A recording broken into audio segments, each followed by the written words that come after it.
Good morning, everyone. You are watching Barnstable this morning. I'm Sarah Colvin. Drones are gaining popularity, gaining accessibility, gaining technology. Here with me today to talk a little bit about the important regulations and things you want to keep in mind. I welcome Airport Assistant Manager Katie Servis and Airport Manager Bud Breault. Good morning, guys. Good morning. Thank you so much for welcoming me here over at the airport today. So drones, really something that used to be non-existent and then was very expensive, cost prohibitive, and now you can, pretty much go into any electronics store and get one, but there's a lot of things that people need to keep in mind when operating drones. So let's talk about some of the drone regulations, especially as it pertains to you guys here at the airport. So I guess I'll start. The first thing that you need to know is there's 3 different types of drone operators, and we commonly call them drones. They're actually unmanned aircraft systems, UASs. It's easier to say drone. So drones, there's 3 different types. There's your hobbyist or your model aircraft drone operators. There's your commercial operators, which would include your real estate agents, anybody basically that is being paid to operate a drone to take photographs or video. And then your public entity, which is a government entity, such as the Barnstable Police Department or Hyannis Fire, that may have a drone for their use, for their business, for the public entity. So each of those types of users must register their drone with the Federal Aviation Administration. So none of those users are exempt from that. They all must register their aircraft, their unmanned aircraft. Is there a different procedure for each kind of operator, or is it pretty much the same procedure whether you're a hobbyist or a professional? There's different requirements for each one. So we'll start with the hobbyist. The hobbyist, they're required to register their aircraft with the FAA. They get a registration number, and they have to show that registration as proof that they've completed that task, that they went ahead and got that through the FAA.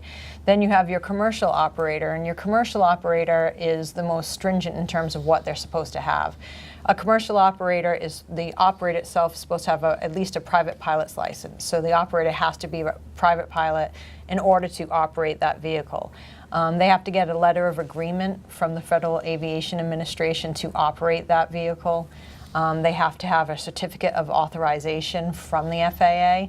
And then they also have to register their unit, the aircraft. So that's much more stringent. From the public entity, so like the police department or Hyannis Fire, they need a certificate of authorization from the FAA, and they prefer that they have their pilot's license, but if not, they can get an approved training program that's approved by the FAA.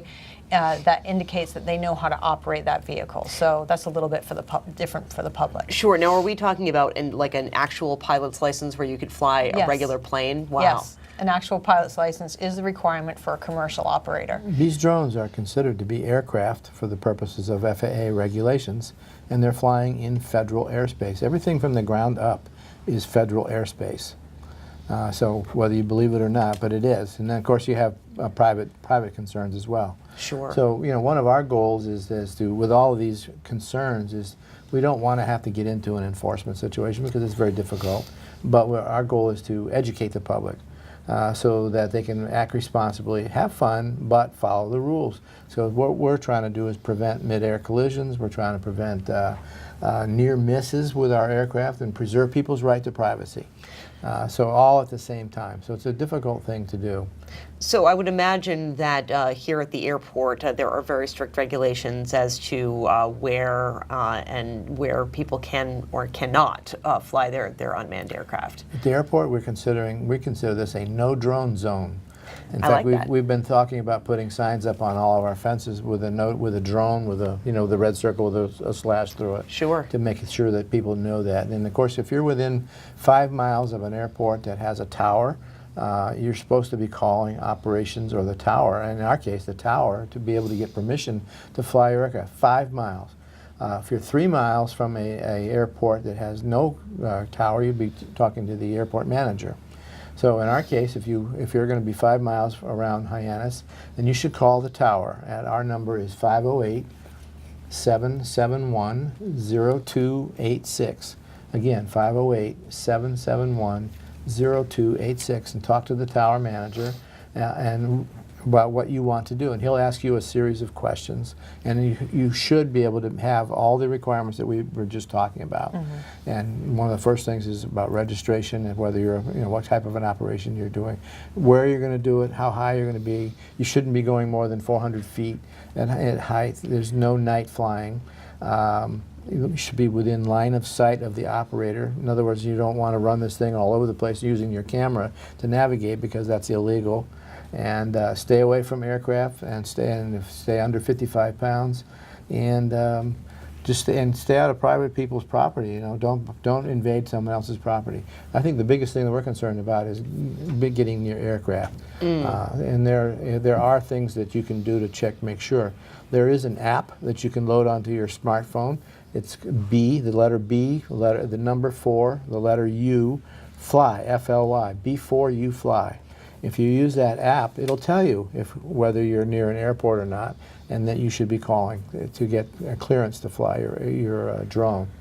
I would imagine that that the drones, if they were to fly in and around the airport or the flight path, could be quite dangerous to a pilot. I'm thinking of similar to perhaps a bird strike. Right, exactly, and it's a good point that you bring up about a bird strike, because some of these drones, obviously if it's a model air or hobbyist flying, it has to be under 55 pounds.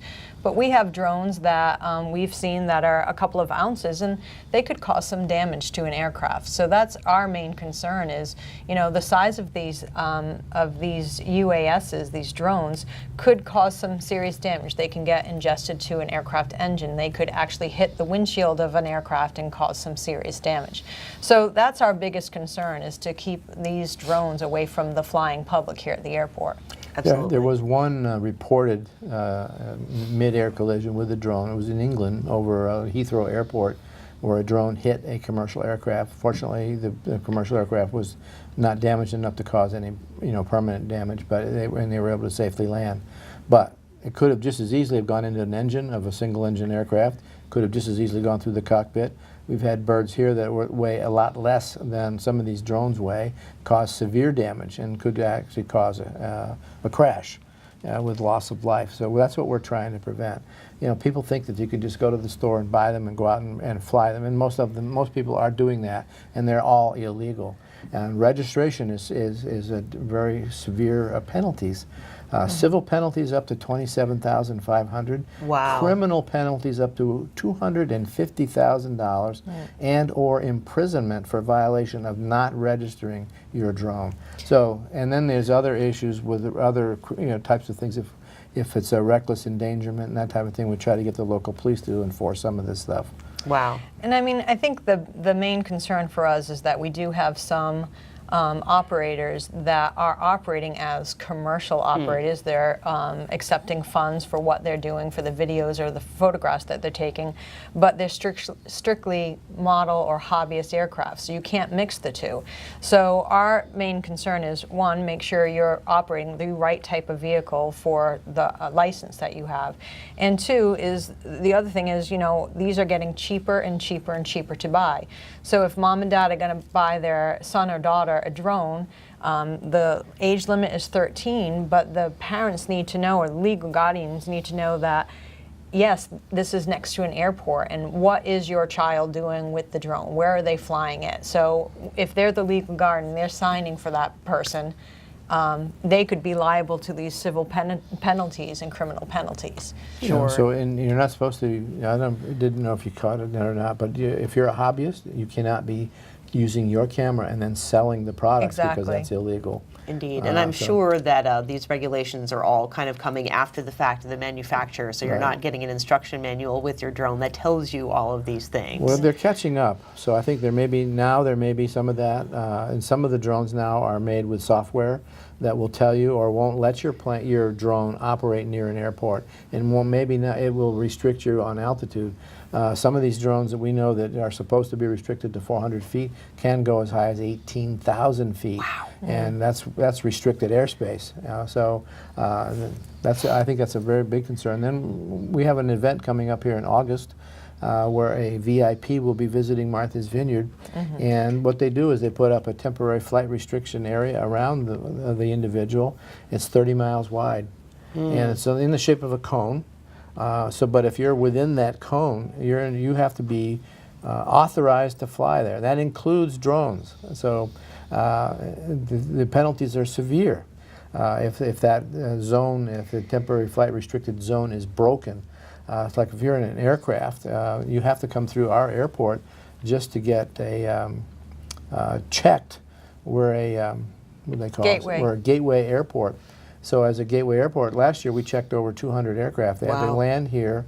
Everybody has to get out of the plane, be inspected. They go through TSA. Go through TSA. We check the bags, we check the plane, we check the people, and then under certain restrictions, they can fly from here to Martha's Vineyard.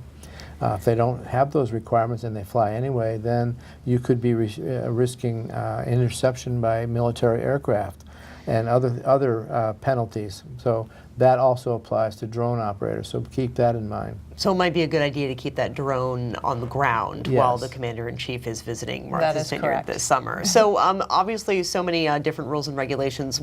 Is there anywhere online that people can go to kind of Sure. find out what the do's and don'ts with drones are? Sure. So the Federal Aviation Administration has a site that's dedicated to UASs. It's faa.gov/UAS. And on that site, it'll bring you to different locations, whether you're a commercial, public, or a hobbyist. It will bring you to the right page so you can register your aircraft. Fantastic. Well, thank you guys so much Thank for you. joining me Appreciate it today, and very hopefully much. we did our job in educating the public. Great. Thank you. Sarah. Thank you so much. Katie Servis, of course, is the Assistant Airport Manager, Bud Breault, the Airport Manager here at Barnstable Municipal Airport. I'm Sarah Colvin.